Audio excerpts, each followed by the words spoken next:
Ibrani pasal 8. Imam Besar Perjanjian Baru.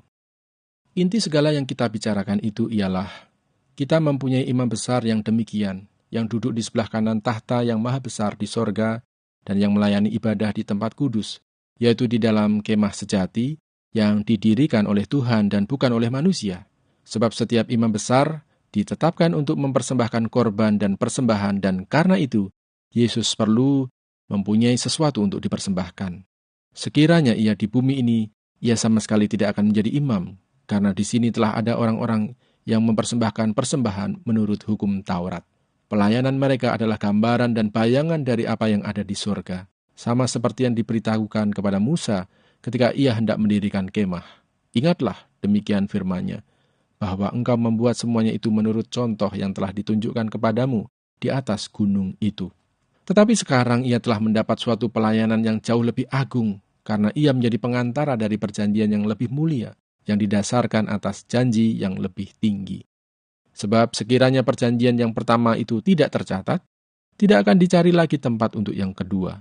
Sebab ia menegur mereka ketika ia berkata, "Sesungguhnya akan datang waktunya, demikianlah firman Tuhan. Aku akan mengadakan perjanjian baru dengan kaum Israel dan dengan kaum Yehuda. Bukan seperti perjanjian yang telah kuadakan dengan nenek moyang mereka pada waktu aku memegang tangan mereka untuk membawa mereka keluar dari tanah Mesir. Sebab mereka tidak setia kepada perjanjianku, dan aku menolak mereka, demikian firman Tuhan. Maka inilah perjanjian yang kuadakan dengan kaum Israel sesudah waktu itu, demikianlah firman Tuhan. Aku akan menaruh hukumku dalam akal budi mereka dan menuliskannya dalam hati mereka, maka aku akan menjadi Allah mereka dan mereka akan menjadi umatku. Dan mereka tidak akan mengajar lagi sesama warganya atau sesama saudaranya dengan mengatakan, "Kenalah Tuhan," sebab mereka semua, besar kecil, akan mengenal aku. Sebab aku akan menaruh belas kasihan terhadap kesalahan mereka dan tidak lagi mengingat dosa-dosa mereka. Oleh karena ia berkata-kata tentang perjanjian yang baru, ia menyatakan yang pertama sebagai perjanjian yang telah menjadi tua. Dan apa yang telah menjadi tua dan usang telah dekat kepada kemusnahannya. Ibrani pasal 9. Tempat kudus di bumi dan di sorga. Memang perjanjian yang pertama juga mempunyai peraturan-peraturan untuk ibadah dan untuk tempat kudus buatan tangan manusia. Sebab ada dipersiapkan suatu kemah, yaitu bagian yang paling depan, dan di situ terdapat kaki dian dan meja dengan roti sajian. Bagian ini disebut tempat yang kudus. Di belakang tirai yang kedua terdapat suatu kemah lagi yang disebut tempat yang maha kudus. Di situ terdapat mezbah pembakaran ukupan dari emas dan tabut perjanjian yang seluruhnya disalut dengan emas. Di dalam tabut perjanjian itu tersimpan buli-buli emas berisi mana, tongkat Harun yang pernah bertunas, dan loh-loh batu yang bertuliskan perjanjian, dan di atasnya kedua kerub kemuliaan yang menaungi tutup pendamaian. Tetapi hal ini tidak dapat kita bicarakan sekarang secara terperinci. Demikianlah caranya tempat yang kudus itu diatur. Maka imam-imam senantiasa masuk ke dalam kemah yang paling depan itu untuk melakukan ibadah mereka. Tetapi ke dalam kemah yang kedua hanya imam besar saja yang masuk sekali setahun, dan harus dengan darah yang ia persembahkan karena dirinya sendiri dan karena pelanggaran-pelanggaran yang dibuat oleh umatnya dengan tidak sadar. Dengan ini Roh Kudus menyatakan bahwa jalan ke tempat yang kudus itu belum terbuka selama kemah yang pertama itu masih ada. Itu adalah kiasan masa sekarang. Sesuai dengan itu dipersembahkan korban dan persembahan yang tidak dapat menyempurnakan mereka yang mempersembahkannya menurut hati nurani mereka. Karena semuanya itu, di samping makanan, minuman, dan berbagai macam pembasuhan, hanyalah peraturan-peraturan untuk hidup insani yang hanya berlaku sampai tibanya waktu pembaharuan. Kristus adalah pengantara dari perjanjian yang baru. Tetapi Kristus telah datang sebagai imam besar untuk hal-hal yang baik yang akan datang. Ia telah melintasi kemah yang lebih besar dan yang lebih sempurna, yang bukan dibuat oleh tangan manusia. Artinya, yang tidak termasuk ciptaan ini. Dan ia telah masuk satu kali untuk selama-lamanya ke dalam tempat yang kudus, bukan dengan membawa darah domba jantan dan darah anak lembu, tetapi dengan membawa darahnya sendiri. Dan dengan itu ia telah mendapat kelepasan yang kekal.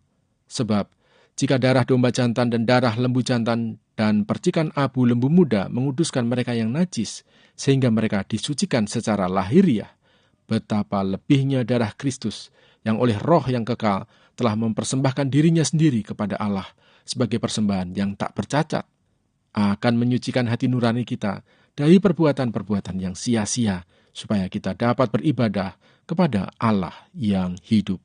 Karena itu ia adalah pengantara dari suatu perjanjian yang baru, supaya mereka yang telah terpanggil dapat menerima bagian kekal yang dijanjikan, sebab ia telah mati untuk menebus pelanggaran-pelanggaran yang telah dilakukan selama perjanjian yang pertama. Sebab di mana ada wasiat, di situ harus diberitahukan tentang kematian pembuat wasiat itu. Karena suatu wasiat barulah sah kalau pembuat wasiat itu telah mati, sebab ia tidak berlaku selama pembuat wasiat itu masih hidup. Itulah sebabnya, maka perjanjian yang pertama tidak disahkan tanpa darah.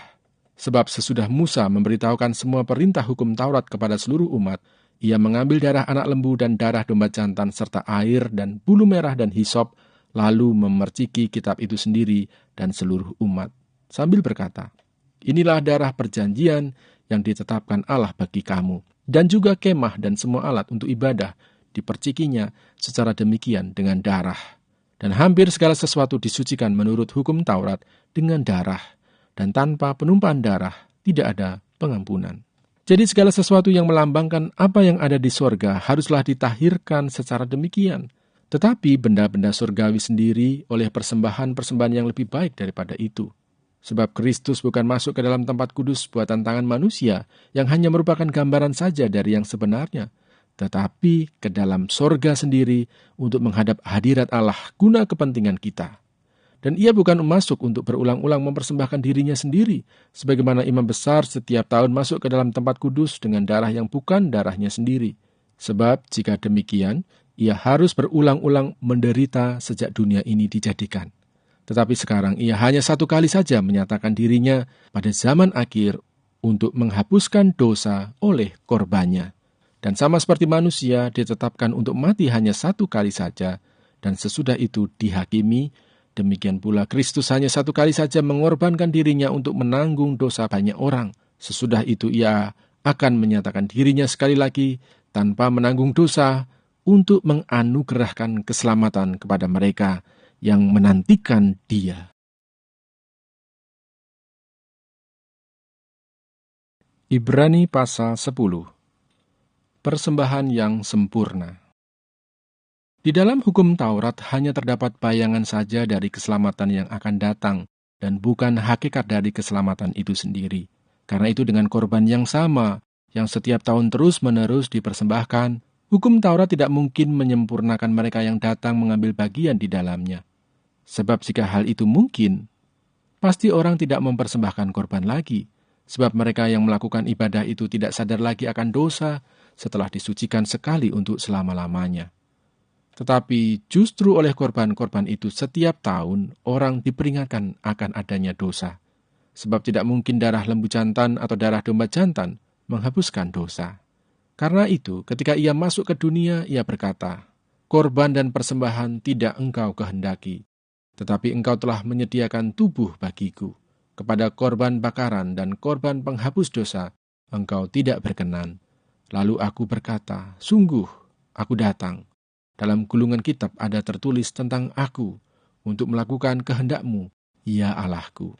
Di atas ia berkata, "Korban dan persembahan, korban bakaran dan korban penghapus dosa, tidak engkau kehendaki dan engkau tidak berkenan kepadanya, meskipun dipersembahkan menurut hukum Taurat."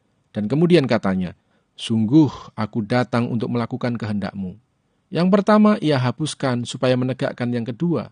Dan karena kehendaknya inilah kita telah dikuduskan satu kali untuk selama-lamanya oleh persembahan tubuh Yesus Kristus. Selanjutnya setiap imam melakukan tiap-tiap hari pelayanannya dan berulang-ulang mempersembahkan korban yang sama sekali tidak dapat menghapuskan dosa. Tetapi ia, setelah mempersembahkan hanya satu korban saja karena dosa, ia duduk untuk selama-lamanya di sebelah kanan Allah. Dan sekarang ia hanya menantikan saatnya di mana musuh-musuhnya akan dijadikan tumpuan kakinya. Sebab oleh satu korban saja ia telah menyempurnakan untuk selama-lamanya mereka yang ia kuduskan. Dan tentang hal itu, Roh Kudus juga memberi kesaksian kepada kita. Sebab setelah ia berfirman, inilah perjanjian yang akan kuadakan dengan mereka. Sesudah waktu itu, ia berfirman pula, aku akan menaruh hukumku di dalam hati mereka, dan menuliskannya dalam akal budi mereka, dan aku tidak lagi mengingat dosa-dosa dan kesalahan mereka. Jadi apabila untuk semuanya itu ada pengampunan, tidak perlu lagi dipersembahkan korban karena dosa. Ketekunan. Jadi, saudara-saudara, oleh darah Yesus kita sekarang penuh keberanian dapat masuk ke dalam tempat kudus, karena ia telah membukakan jalan yang baru dan yang hidup bagi kita melalui tabir, yaitu dirinya sendiri. Dan kita mempunyai seorang imam besar sebagai kepala rumah Allah. Karena itu marilah kita menghadap Allah dengan hati yang tulus ikhlas dan keyakinan iman yang teguh. Oleh karena hati kita telah dibersihkan dari hati nurani yang jahat dan tubuh kita telah dibasuh dengan air yang murni. Marilah kita teguh berpegang pada pengakuan tentang pengharapan kita, sebab Ia yang menjanjikannya setia. Dan marilah kita saling memperhatikan supaya kita saling mendorong dalam kasih dan dalam pekerjaan baik. Janganlah kita menjauhkan diri dari pertemuan-pertemuan ibadah kita, seperti dibiasakan oleh beberapa orang. Tetapi marilah kita saling menasihati dan semakin giat melakukannya menjelang hari Tuhan yang mendekat. Sebab jika kita sengaja berbuat dosa sesudah memperoleh pengetahuan tentang kebenaran, maka tidak ada lagi korban untuk menghapus dosa itu. Tetapi yang ada ialah kematian yang mengerikan akan penghakiman dan api yang dahsyat yang akan menghanguskan semua orang durhaka. Jika ada orang yang menolak hukum Musa, ia dihukum mati tanpa belas kasihan atas keterangan 2 atau 3 orang saksi. Betapa lebih beratnya hukuman yang harus dijatuhkan atas dia yang menginjak-injak anak Allah, yang menganggap najis darah perjanjian yang menguduskannya, dan yang menghina roh kasih karunia, sebab kita mengenal dia yang berkata, pembalasan adalah hakku, akulah yang akan menuntut pembalasan. Dan lagi, Tuhan akan menghakimi umatnya. Ngeri benar kalau jatuh ke dalam tangan Allah yang hidup. Ingatlah akan masa lalu. Sesudah kamu menerima terang, kamu banyak menderita oleh karena kamu bertahan dalam perjuangan yang berat. Baik waktu kamu dijadikan tontonan oleh cercaan dan penderitaan, maupun waktu kamu mengambil bagian dalam penderitaan mereka yang diperlakukan sedemikian. Memang kamu telah turut mengambil bagian dalam penderitaan orang-orang hukuman, dan ketika harta kamu dirampas, kamu menerima hal itu dengan sukacita, sebab kamu tahu bahwa kamu memiliki harta yang lebih baik dan yang lebih menetap sifatnya. Sebab itu, janganlah kamu melepaskan kepercayaanmu, karena besar upah yang menantinya. Sebab kamu memerlukan ketekunan, supaya sesudah kamu melakukan kehendak Allah, kamu memperoleh apa yang dijanjikan itu. Sebab sedikit, bahkan sangat sedikit waktu lagi, dan ia yang akan datang sudah akan ada tanpa menangguhkan kedatangannya.